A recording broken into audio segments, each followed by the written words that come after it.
Should you use AI to write your business plan? Hi, I'm Kyle Fawcett. I lead the custom business plan writing services here at ProjectionHub. And in this video, I'm going to cover the topic of should you and how you can use AI to write your business plan. The way I'm going to do that is I'm basically going to go through a list of pros and cons of using the tools. So ways that it's really helpful and things I would certainly encourage you. And then cons, some things to think about that you might be giving up or things to watch out for if you're planning to use this approach. Now, you may be thinking, Kyle, you help people write business plans, as part of a profession. Of course, you wouldn't want people to use AI to write a business plan. And actually, that's not true. If you check out this video that I made probably about a year ago about exactly how to use AI to write a business plan, I certainly am a proponent of doing it. And I think that it has a place, especially if you are committed to doing the work yourself, not outsourcing it to an expert, and you're trying to use it as a way to do that. I think that video, and there are ways to do that are really, really helpful. So in this video, I'm going to go through pros and cons, essentially what you should and what you should not do about writing your business plan with AI. And hopefully that gives you some solid takeaways and some ways you can approach that to be the most effective way possible, and some cautions and some warnings on things you should avoid doing, especially if you have hopes of, securing some financing or something like that to start your business. Like I mentioned, I lead our custom business plan services here at ProjectionHub. We focus on helping people with financial projections and creating financial projections, business plans, and preparing them to find and secure SBA loans. So let's get into kind of the nitty-gritty details here. Should you use AI to write your business plan? Yes and no. So it depends. If you are looking to take the shortcut and check a box where it's like you just type in a quick prompt and you click go and then you copy paste, boom, you're done with your business plan, I would strongly encourage you to not do that. So what we're going to do first, though, is I'm going to talk about the pros, things that you should do and how you can use AI to enhance your business plan. And then we'll wrap up with the cons, right? So I'm not going to leave you hanging on why should you or how should you use it. I'm going to give you that up front. And I hope that you'll stick around for the other side of that coin and things that you should look out for if you're going to be doing it. So first off, I'm filming this in April, the end of April in 2025. So right now, the tools that are probably most commonly used for the average individual, are going to be like the newest ChatGPT, whether that's 3.5 or 4.0, whichever one they're using now, Grok 3, Gemini 2.0, all great tools. They're all fantastic. And they're very, very helpful to get started. So my recommendation as a way to get started would be, maybe you're like, all right, I need to write a business plan. How do I get started? Where do I go from here? Maybe you've had the idea in your head, you've talked about with a buddy, your spouse, and you're like, I think I want to do this. Let's start putting the pieces together. My recommendation would be use those tools to have it create you a list of kind of key questions that you need to know or you need to think about and you need to answer. That could be, if we're thinking about financial projections, have it create like a list of some of the key financial assumptions. So, for example, if you're looking to start a trucking business or a restaurant or something like that, have it say like, what kind of financial assumptions do I need to be aware of as I'm thinking about going into this? You think about how many tables you're going to have, your menu costs or your menu prices, your costs, how many people, how many servers does it take to turn over a certain number of tables every few hours? Like they can get really granular and detailed. And so these tools are fantastic for helping identifying those and then answering them. So my recommendation is rather than just saying, write this for me, it's using it as a useful guide. Have it lead you through the planning phase. Another thing it's really good at, it's really great at taking disorganized notes and thoughts and ideas and make them sound really put together and organized. So kind of taking my first point, use a tool like that to help ask the right questions. Then you can jot down those questions, whether directly with the AI tool, or my recommendation is to just take its questions, put it in a Google Doc, start writing some answers there, as much detail as you want. And then it can take that and turn that into a really nice sounding business plan that was based off of your ideas, your thoughts, your components. Now, if you want the best possible outcome, there's more nuance there than that, but that's a much better approach than just saying, write me a business plan, not really knowing about anything that you're going to do. Some more specific examples, those tools are really, really helpful at coming up with like compelling market research support. I made lots of other videos about tools out there you can use to do some market research. If you've seen those, I would recommend doing those and using an AI tool to help doing that. But if you're trying to avoid not using any sort of tool, even if they're free tools, those ones could be helpful at like giving you some market research support, with a key asterisk there of you need to be careful, I guess, and just blindly trusting that data. So, you might want to check the sources it's using. It can be really great at writing some nice supportive narrative and explanation surrounding your financial projections, your financial plan. So if you've had your financial projections created, so maybe you had it help you answer the financial assumptions questions, then you either create or have projections created. And then when you can come back and give that information to your tool to say like, write me some explanation around my break-even analysis and some different things, it can do a really nice job doing that when that's a little bit outside of people's comfort zone sometimes. And it can do some really great things like proofreading, double checking what you've put together so far. Is there any gaps in your plan? Those kinds of things, right? So it's a really, really great kind of companion, a writing companion. So those are, hopefully that is helpful in understanding what I'm meaning. If it's more of a back and forth, it's helping you ask questions, answer those questions, putting together notes and thoughts. It's a really, really amazing tool to do it that way. I would strongly recommend anybody doing that. Now let's go over to the other side of the coin, the cons. Some of the things that I would warn you about and some things you should take into consideration. So if AI does all of the work for you, so if you do the whole like, write me a business plan for my new coffee shop, and then you hit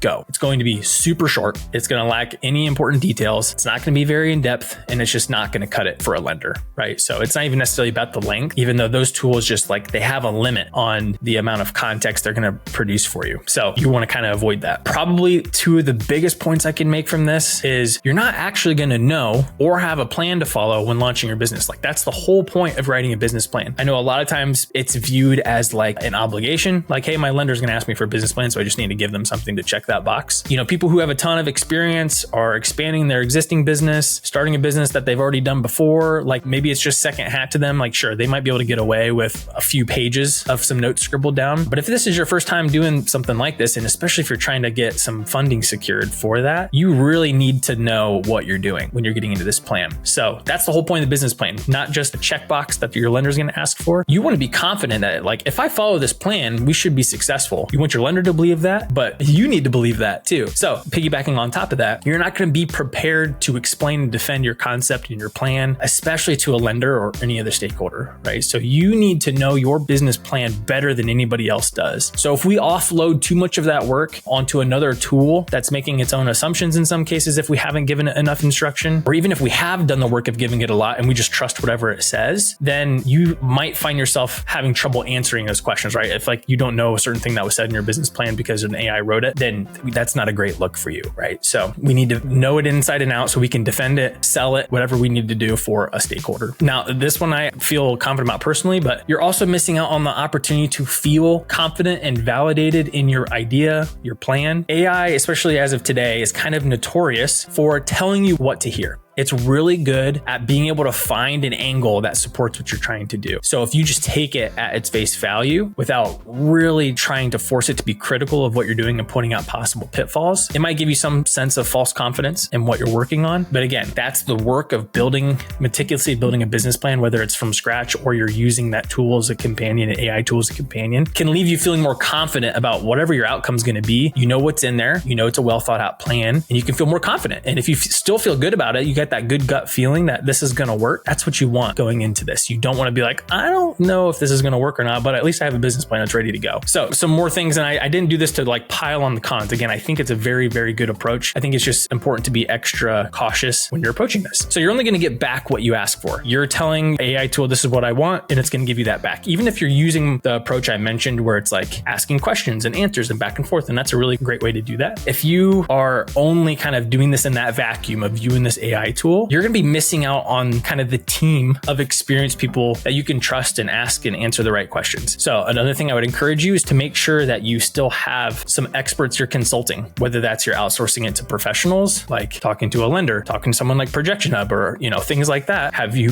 talking to mentors, someone else who's done this before, seeking that feedback and talking about the components of your plan to making sure that they check out, right? So you don't want to live in that vacuum of you and the AI tool. Don't fall into the trap of like, well, the AI told me it's going to be great, so I should be good to go. Seek out that real life experience. And although it will eventually happen, widely available AI tools, the ones we're working with, they can't really do the financial modeling component yet with live data. Now, if you ask it to create the projections, it is going to spit back to you like numbers and some tables, and those might be good, but you can't really interact with that data, can't manipulate that data. So it's just a kind of a clunky experience. So I still would recommend using a service, using a template, something like that you can find online. The numbers especially, it's so important to get that right. that I would encourage working with an expert that you can ask questions for. They can ask you hard questions. You can ask them hard questions. You really want to make sure that's dialed in. And so that, just having an AI tool produce that, you're going to be kind of missing out on that component and lacking detail. Your business plan is going to lack visual polish and like a soul. That might sound dramatic, but you don't just want pictures in your business plan. You want to make sure visuals help explain the vision you have for something. We want to make sure our business plan doesn't leave things up to the imagination of someone who's reading it, especially a lender, right? We don't want their mind to wander. We want them to understand your vision, believe the plan you have to get there, and we keep it clean right there, right? So we want to give them the visuals we want to depict that. An AI tool is just not going to come up with those visuals. And so that's one thing it's going to miss out on. In general, the business plan you're going to get back from an AI tool is going to